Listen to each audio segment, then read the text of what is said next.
Amaka Nnamdi felt the cold metal of the hospital bed beneath her as life slipped away from her body. Her sister Stella stood in the doorway, watching without emotion as the machines beeped their final warnings. "You should have stayed out of my way," Stella whispered, adjusting her expensive jewelry. "Samuel was always meant to be mine." Then darkness, complete, suffocating darkness, until... Amaka gasped, her eyes flying open. Sunlight streamed through familiar curtains. She knew these curtains. They belonged to her father's house, in the room she hadn't seen in 3 years. Her hands flew to her stomach, flat, no scars from the accident. Her fingers trembled as she reached for her phone on the bedside table. The date made her heart stop. 3 years. She had gone back 3 years. "Amaka, come down for breakfast." Her father's voice boomed from downstairs. That voice, she'd forgotten how it sounded before the disappointment set in, before he disowned her for marrying poorly. She stumbled to the mirror. 25 again, before Samuel, before the marriage, before Stella's betrayal, before her death. "I'm alive," she whispered, touching her reflection. "I'm alive, and I can change everything." At breakfast, her father, Chief Emeka, sat reading his newspaper while her mother served akara. Stella sat across the table, texting on her phone. Still the innocent younger sister, not yet the monster who would destroy everything. "Amaka, Auntie Grace wants to introduce you to someone after church on Sunday," her mother said, not looking up from the stove. "A nice young man from a good family. He works in oil and gas." Amaka's blood ran cold. She remembered this conversation. This was how it started.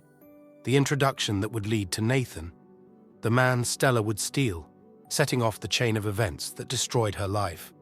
"I'm not interested," Amaka said firmly. Her father lowered his newspaper. "What did you say?" "I said I'm not interested in meeting anyone right now. This nonsense must stop." Chief Emeka's voice rose.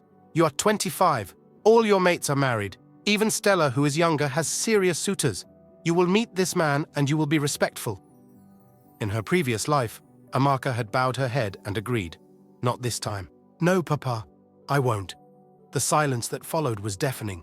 Stella looked up from her phone, eyes wide with surprise. Their mother froze at the stove. "You dare tell me no?" Chief Emeka stood, his chair scraping against the floor. "In my own house. I have the right to choose who I marry," Amaka said, her voice steady despite her racing heart. "I won't be forced into meeting men just because you're worried about what people will say. Then you can leave my house," her father roared. "Go and find somewhere else to live with your stubbornness." Her mother rushed forward. "Emeka, please! No! If she wants to behave like she has no family, then she should live like it." Amaka stood, her chin high. In her previous life, this confrontation had never happened. She'd been too afraid, too eager to please. But death had a way of clarifying priorities. "Fine," she said. "I'll pack my things." 2 hours later, Amaka stood outside her family compound with a single suitcase. Her mother had slipped her some money when Chief Emeka wasn't looking, tears in her eyes. Stella had watched from her window, probably already plotting how to take advantage of this family crisis. But Amaka felt free. For the first time in both her lives, she was truly free. She found a small apartment in the city, using her savings from her job at the bank. That evening, as she unpacked in her new space, her phone rang. Unknown number. "Hello?" "Good evening. Am I speaking with Miss Amaka Nnamdi?" "Yes. Who is this?" "My name is Samuel Ease. I know this sounds strange, but I was given your number by someone at Christ Chapel. They said you might be looking for accommodation. I have a property management company and..." Amaka's heart stopped. Samuel. But this was wrong. In her previous life, she didn't meet Samuel until after Nathan, after Stella's betrayal, when it was too late. "Miss, are you there?" "Yes," she breathed. "Yes, I'm here. I apologize for calling so late. It's just that finding good tenants is difficult. And when I heard you needed a place urgently..." This was different, everything was different. But his voice, that deep, kind voice that had made her feel safe even in her darkest moments, it was exactly the same. "Actually," Amaka heard herself saying, "I just found a place. But thank you for calling." "Oh, well, that's good then." He paused. "If you ever need anything related to housing or anything really, please don't hesitate to call." After they hung up, Amaka stared at her phone. In her previous life, Samuel had been the only good thing, coming too late to save her. Now, fate had brought him to her early. But could she trust this second chance? Or would death find her again? 3 weeks passed in her new life. Amaka threw herself into her work at the bank, avoiding family gatherings and Stella's increasingly desperate calls. But fate, it seemed, had other plans. "Amaka, you're needed in the conference room," her colleague Peace Tony said, poking her head into the office. "Big client meeting." Amaka grabbed her files and headed upstairs. She pushed open the conference room door and froze. Samuel Ease sat at the table, looking exactly as she remembered. Tall, broad-shouldered, with kind eyes that had once looked at her with such love. But now those eyes showed no recognition, only polite professionalism. "Ah, Miss Nnamdi," her boss said. "This is Mr. Samuel Ease. He's considering moving his company's accounts to our bank. You'll be handling his portfolio." Samuel stood and extended his hand. "We spoke on the phone a few weeks ago about the apartment?" "Yes," Amaka managed, shaking his hand. The touch sent electricity through her entire body. What a coincidence! But as they sat down to discuss business, Amaka noticed something different. In her previous life, Samuel had been wealthy, confident, untouchable. This Samuel looked tired. His suit, while clean, was worn at the edges. His smile didn't quite reach his eyes. "I'll be honest," Samuel said as they reviewed the documents. "My company is going through a rough patch. We lost a major contract last month, but we're working on turning things around." Her boss shifted uncomfortably. "Mr. Ease, our bank typically requires certain financial guarantees." "I understand," Samuel interrupted, "but I believe in being transparent. My company is solid, just facing temporary challenges." Amaka watched him, remembering how in her previous life he had tested her by pretending to be poor. But this wasn't pretense. This was real struggle. After the meeting, her boss pulled her aside. "I'm not sure about this client, Amaka. The risk might be too high." "Give me a week to review everything," she said. "I'll make a recommendation." That evening, Amaka sat in her apartment, going through Samuel's files. His company was indeed struggling, but the fundamentals were strong. With the right support, it could recover.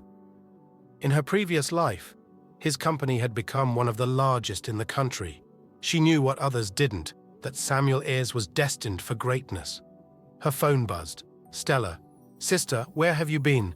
Mama is worried sick." "I'm fine, Stella." "Fine. You dishonored Papa and disappeared. Do you know what people are saying?" "I don't care what people say." Stella's voice turned sharp. "Well, you should. That man Papa wanted you to meet. Nathan. He's been asking about you. He's very interested despite your rudeness." Nathan. The name made Amaka's skin crawl. In her previous life, she had married him, only for Stella to seduce him away. "He can ask all he wants. I'm not interested." "You're so selfish," Stella exploded. "Do you think good men grow on trees? He's handsome, rich, from a good family. What more do you want?" "I want to choose for myself. Like you chose to live in that rat-hole apartment, like you chose to embarrass our family." "Goodbye, Stella." "Wait! At least come to my birthday party next month. It's at the Oriental Hotel. Even if you hate us, you're still my sister." The Oriental Hotel. Amaka's chest tightened. In her previous life, that party was where Stella had first shown her true colors, where the betrayal had begun. "I'll think about it," Amaka said, and hung up. The next morning, she found Samuel in the bank's lobby, pacing nervously. "Mr. Ease, your appointment isn't until tomorrow." He turned, relief flooding his face. "Miss Nnamdi, I'm sorry. I know this is unprofessional, but I couldn't wait. I've been thinking about our meeting yesterday. I realize my company might not look like a good investment right now." "Mr. Ease, please let me finish. I've worked too hard to let this company die. My father started this business with nothing. He died believing I would make something of it. I know the numbers don't look good, but I have a plan. I just need someone to believe in me." Amaka looked at him, really looked at him. In her previous life, he had hidden behind wealth and power. Here he stood, vulnerable and honest, asking for help. "Show me your plan," she said. They spent the next 3 hours in a small cafe, Samuel explaining his vision while Amaka took notes. His ideas were brilliant, innovative, exactly what she remembered. But more than that, she saw his character, his integrity, his determination, his kindness to the cafe staff. "Why are you helping me?" he asked suddenly. "Your boss clearly wants you to reject my application." "Because I believe in taking chances on people," Amaka said. "And because sometimes the biggest risks bring the biggest rewards." Samuel smiled, and for a moment, she saw the man he would become. The man she had loved, the man who had loved her back. "I won't forget this," he said. "Whatever happens, I won't forget your kindness." That night, Amaka worked late, preparing a recommendation that would change both their lives. She didn't notice the figure watching from the street below, or the way Stella's eyes narrowed as she recognized her sister's silhouette in the window. "So this is where you're hiding?" Stella whispered, pulling out her phone. "And who is this man you're meeting with?" "Don't worry, sister, I'll find out." The approval came through. Despite her boss's reservations, Amaka's detailed recommendation convinced the board to take a chance on Samuel's company. When she called to deliver the news, the silence on the other end stretched so long she thought the line had disconnected. "Mr. Ease?" "I'm here." His voice was thick with emotion. Thank you. You don't know what this means." Over the following weeks, they worked closely together. Samuel's company began to recover, landing new contracts with the bank's support. He insisted on taking her to lunch after each successful meeting, and Amaka found herself looking forward to these moments more than she should. "You never told me why you left your family home," Samuel said one afternoon, pushing jollof rice around his plate. "They wanted to control my life. I chose freedom instead." "That takes courage. Most people would have just gone along with it."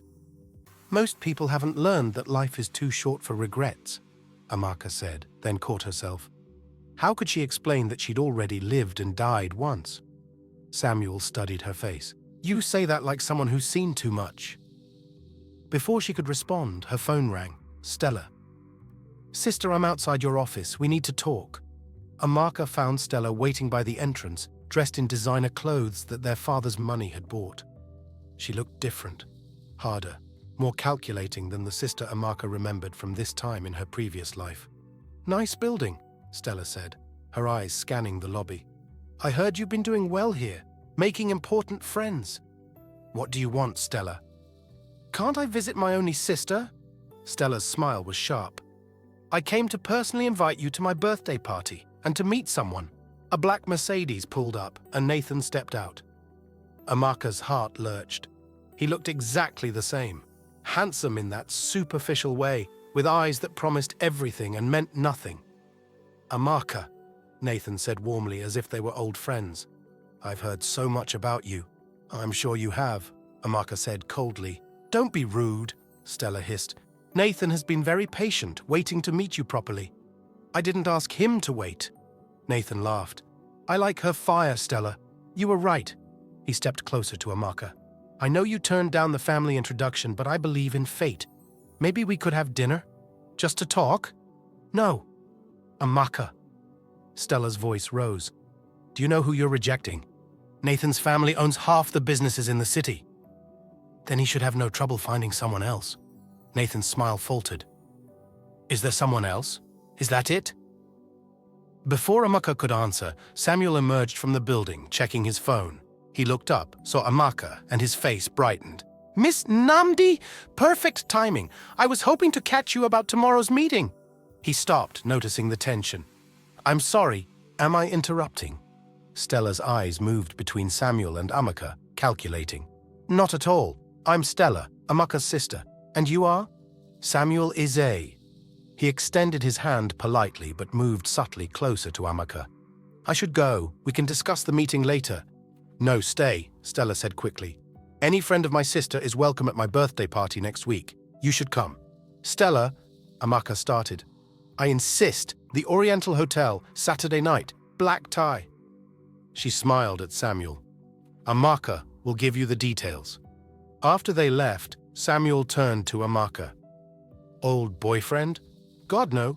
Just someone who won't take no for an answer." "And your sister?" Amaka hesitated. How could she explain that her sister was a snake who would destroy anyone for personal gain? It's complicated, she said finally. I understand complicated families, Samuel said gently. You don't have to go to that party if you don't want to. Actually, I think I should. In her previous life, that party had been the beginning of the end. Maybe this time she could change the outcome. Would you really come with me? As my +1? Samuel's eyes widened slightly. Are you asking me to be your date? I'm asking you to be my armor, Amaka said honestly. Nathan won't back off unless he thinks I'm taken. Then I'll be the best armor you've ever worn, Samuel said, his voice serious. No one will bother you while I'm there. That night, Amaka lay in bed, thinking about how different things were. In her previous life, she had gone to Stella's party alone, vulnerable. Nathan had cornered her, Stella had manipulated her, and she had made the first in a series of terrible decisions. But this time, she had Samuel. This time, she was prepared. Her phone buzzed. A text from an unknown number. Stay away from Nathan. He's mine. Amaka stared at the message. In her previous life, Stella had waited until after the marriage to stake her claim. Why was she moving so fast now? Another text came through, this time with a photo. It was taken that afternoon, Samuel standing close to her outside the bank, his hand almost touching hers. The angle made it look intimate, romantic. Does your new friend know what kind of woman you really are? Maybe someone should tell him. Amaka's blood ran cold. Stella was already making her move, already trying to destroy the one good thing in her life. But this time, Amaka wouldn't let her win. This time, she would fight back. The Oriental Hotel ballroom glittered with excess. Stella had outdone herself, crystal chandeliers, imported flowers, and enough food to feed half the city. Amaka entered on Samuel's arm, wearing a simple black dress that made Stella's guests in their elaborate gowns look overdressed. You're trembling, Samuel whispered. Bad memories, Amaka said, then caught herself. I mean, I don't like large parties. He squeezed her hand gently.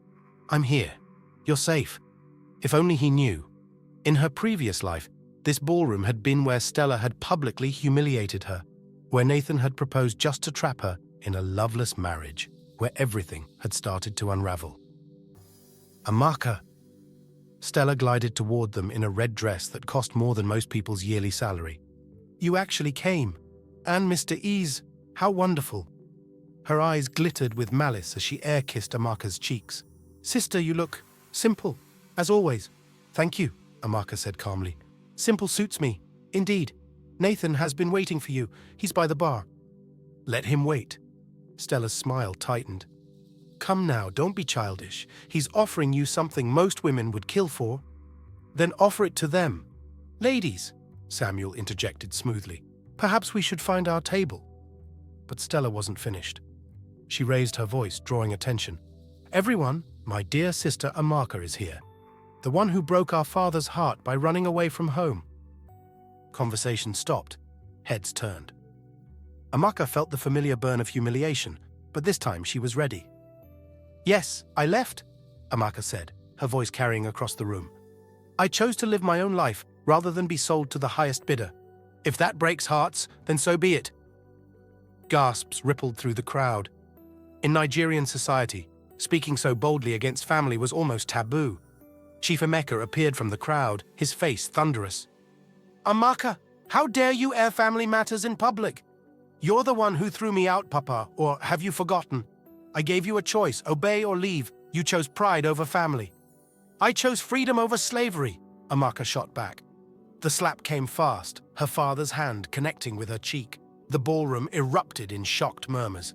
Samuel stepped forward, placing himself between Amaka and her father. Sir, with respect, don't touch her again. Who are you to interfere in family matters? Chief Emeka demanded. Someone who cares about your daughter more than you apparently do. Nathan chose that moment to appear, champagne glass in hand. Chief, please. This is a party. Surely we can handle this more discreetly. He turned to Amaka, his voice honey smooth. Amaka, you're making a scene. Why don't we step outside and talk? No. I'm trying to help you save face here. I don't need your help. Nathan's mask slipped. You stupid girl! Do you know how many women would beg to be in your position? I'm offering you marriage, security, status. You're offering me a cage, Amaka interrupted. The answer is no. It will always be no. Because of him? Nathan gestured at Samuel with contempt. This nobody. I had him investigated. His company is failing. He's drowning in debt. He's using you to save his business. Samuel stiffened but didn't defend himself. He was waiting, Amaka realized, to see if she would believe the lies. His company is recovering because he's brilliant, Amaka said firmly. He's worth 10 of you on his worst day. You'll regret this, Nathan snarled. When he fails, when you're left with nothing, then I'll have nothing with dignity, Amaka said. Better than having everything with you. The crowd was eating this up, phones out, recording every moment. Tomorrow this would be all over social media. The scandal would follow them everywhere. Stella laughed, high and cruel. Oh, sister, you think you're so clever, don't you? Choosing love over money like some movie heroine. She moved closer, lowering her voice so only Amaka and Samuel could hear. But what if your perfect man isn't so perfect? What if he's been lying to you all along? What are you talking about? Amaka demanded. Stella's smile was venomous. Ask him about the warehouse. Ask him about the fire that's going to happen next week. Ask him why someone wants him dead. Amaka's blood turned to ice. The warehouse fire. In her previous life, Samuel had died in that fire. But how could Stella know about something that hadn't happened yet? You're insane, Samuel said, but his face had gone pale. Am I? Stella pulled out her phone, showing a message. Someone paid me to warn you. Stay away from the warehouse on Thursday, or you'll burn. Who sent this? Samuel grabbed the phone, but Stella snatched it back. Does it matter? The question is, what are you involved in that someone wants you dead? And should my sister really trust a man with such dangerous enemies? The ballroom spun around Amaka. This was wrong. All wrong. In her previous life, the fire had been an accident.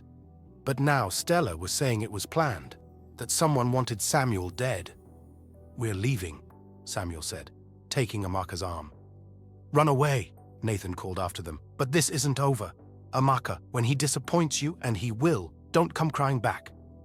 Outside, in the cool night air, Samuel turned to Amaka. I need to tell you something. About the warehouse. About why someone might... Tomorrow, Amaka said, her mind racing. Tell me everything tomorrow. Right now, I need you to promise me something. Anything. Stay away from that warehouse. Whatever business you have there, cancel it. How did you know I have business there? Amaka met his eyes. Because I can't lose you. Not again. The words slipped out before she could stop them. Samuel frowned, confusion clear on his face. Again? They sat in Samuel's car outside Amaka's apartment, the engine off, the night pressing against the windows.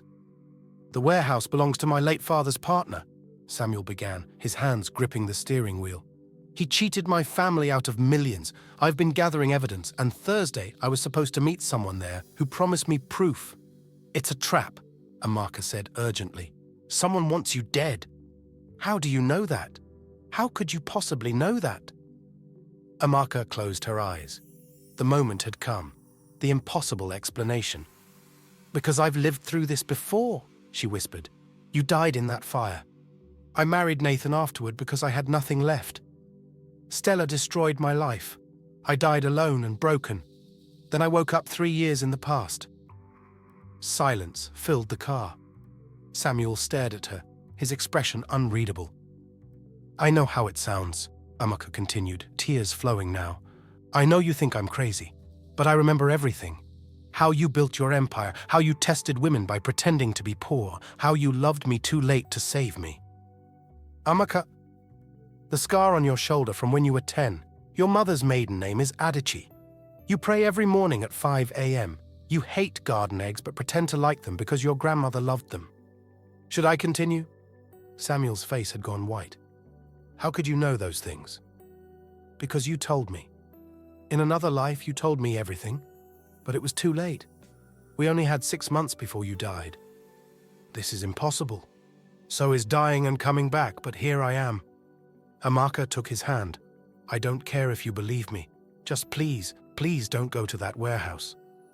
Samuel pulled his hand away, and Amaka's heart shattered. But then he was cupping her face, his thumb wiping away her tears. I believe you, he said simply. You do? My grandmother used to tell stories about people who got second chances, who came back to fix what went wrong. I thought they were just stories, but He studied her face. It explains everything. Why you looked at me like you knew me. Why you took such a risk on my company. Why you're so afraid. I'm terrified, Amaka admitted. Things are different this time. Stella knows things she shouldn't. The fire isn't an accident anymore. What if I can't save you? Then we save each other, Samuel said firmly. Tell me everything, every detail you remember. They talked until dawn, Amaka pouring out 3 years of memories, the good and the terrible. Samuel listened without judgment, asking questions, piecing together the puzzle of their shared future. Nathan becomes violent, Amaka said. After Stella seduces him, he blames me. The beatings get worse until what? Until I die. Hospital records say accident. But Stella was there. She watched me die. Samuel's jaw clenched. Your own sister. She wanted what I had. She always did. Even when we were children, if I had something, she had to take it. And now she wants me. I won't let her have you, Amaka said fiercely. Not this time. Samuel pulled her close. We'll face them together. But first, we need to find out who wants me dead. They spent the next 3 days investigating. Samuel cancelled the warehouse meeting, but they kept watching the building. On Thursday, the day of the supposed accident, they sat in a cafe across the street waiting. At exactly 3 p.m., a van pulled up. Men in black clothes entered the warehouse. 20 minutes later, flames erupted from the windows. My God, Samuel breathed. If I had been in there. But you weren't. Amaka gripped his hand. You're safe. We changed it. They called the fire department from a payphone and left. That evening, the news reported the fire as arson. No casualties, but the building was destroyed. Whoever wanted me dead will know I didn't show up, Samuel said. They'll try again. Then we stop hiding, Amaka said. We figure out who's behind this. Her phone rang. Stella. Sister, I heard about the fire. Thank God Mr. Ease is safe. You must have warned him. What do you want, Stella? To help, of course. I know who wants him dead. Meet me at Mother's grave tomorrow. Come alone, or you'll never know the truth. The line went dead. It's a trap, Samuel said immediately. Of course it is, but we're going anyway. We? You think I'm letting you face this alone? Amaka smiled sadly. In my last life, I lost you because I wasn't there. This time, we do everything together. The next morning, they drove to the cemetery. Mother's grave stood under an old mango tree, the headstone worn but clean. Stella waited there, but she wasn't alone. Nathan stood beside her, along with 2 men Amaka didn't recognize. One of them had a gun. I knew you'd both come, Stella said. Love makes people so predictable. Just tell us what you want, Samuel said, stepping protectively in front of Amaka. What I've always wanted, Stella replied. Everything my sister has. But first, you need to die, both of you. Then I inherit everything. The company you're building, the life insurance, even Father's guilt money. You're insane, Amaka said. No, I'm practical. In your first life, I had to wait years for my chance. This time, I'll take it all now. She nodded to the man with the gun. Make it look like a lover's quarrel. She killed him, then herself. Tragic, really. The gun rose, pointing at Samuel's chest. Amaka didn't think. She just moved, throwing herself forward as the shot rang out. Pain exploded through her shoulder, but she was alive. They were both alive. Sirens wailed in the distance. The gunman cursed, looking around wildly. You called the police! Stella shrieked. Did you really think we'd come alone? Samuel was already pressing his jacket against Amaka's wound. They've been listening to everything. Police cars surrounded the cemetery. Officers emerged, weapons drawn. Stella tried to run, but they caught her easily. Nathan fell to his knees, babbling about how it was all Stella's idea. As the ambulance arrived, Amaka looked up at Samuel through the pain. Different ending this time, she whispered. Different everything, he agreed, holding her hand. We're going to have the life we should have had. 6 months later, Amaka stood in her wedding dress. Not the elaborate one from her first life, but a simple, elegant gown she'd chosen herself. Samuel waited at the altar, alive and whole and hers. Chief Emeka walked her down the aisle. He'd changed after Stella's arrest, finally seeing how his favoritism had poisoned his younger daughter. The therapy helped. The genuine remorse helped more. I love you, Samuel whispered as she reached him. I know, Amaka smiled. You told me in another life. They kissed as husband and wife, and Amaka knew with certainty that this time their love would last. Not because fate demanded it, but because they'd fought for it, died for it, and chosen it all over again. Second chances, she realized, weren't about changing the past. They were about choosing a different future. And she chose Samuel in every life, forever. The crying woke Amaka at 3 a.m. She reached across the bed, but Samuel was already up, his side of the bed empty but still warm. I've got her. His voice drifted from the nursery. Daddy's here, princess. Amaka smiled, pulling on her robe. In the nursery, Samuel cradled their 6-month-old daughter, Adana, walking the familiar path between window and crib that had worn a faint line in the carpet. You should be sleeping, Amaka said softly. The Singapore investors arrive at 8. She's more important than any deal, Samuel replied, kissing Adana's forehead. Besides, she has your stubbornness. Won't sleep unless she's ready. The company had grown beyond their wildest dreams. What started as a struggling logistics firm now operated across West Africa. But Samuel never missed bedtime, never chose work over family. Mama's here too, Amaka took the baby, who immediately settled against her chest. See? She just wanted both of us. They stood together in the moonlight, their daughter between them, and Amaka marveled at how different this life had become. No violence, no betrayal, just love, growing stronger each day. Any word from your father? Samuel asked. He called yesterday. The therapy is helping. He wants to visit next month. Chief Emeka had struggled after Stella's imprisonment. The trial had exposed years of manipulation and lies, forcing him to confront how his favoritism had created a monster. These days, he was a different man, humbler, kinder, desperate to repair what remained of his family. And Stella? Amaka's jaw tightened. She gets out in 2 years. Good behavior. The attempted murder charges had been reduced to conspiracy and assault. Nigerian justice could be unpredictable, especially when Nathan's family threw money at lawyers. But Stella would emerge to find nothing waiting for her. No family money, no connections, no one willing to trust her. Are you worried? Samuel asked. No, Amaka said truthfully. She has no power over us anymore. Adana yawned, finally ready for sleep. They placed her in the crib together, watching as she drifted off, tiny fists uncurling in dreams. Back in their bedroom, Samuel pulled Amaka close. Do you ever wonder what would have happened if you hadn't remembered? Every day, she admitted. But then I think about all we have now, and I'm grateful for the pain that led us here. Her phone buzzed on the nightstand. Unknown number. At this hour, it could only be, hello? Amaka? The voice was different, broken, hollow. It's Nathan. She stiffened, and Samuel sat up, alert. How did you get this number? Please, just listen. I'm dying. Cancer. The doctors say 3 months, maybe less. Amaka said nothing, waiting. I need to tell you something. About the fire, about who really wanted Samuel dead. Nathan, if this is another scheme, it wasn't supposed to be Samuel. The words burst out, followed by coughing.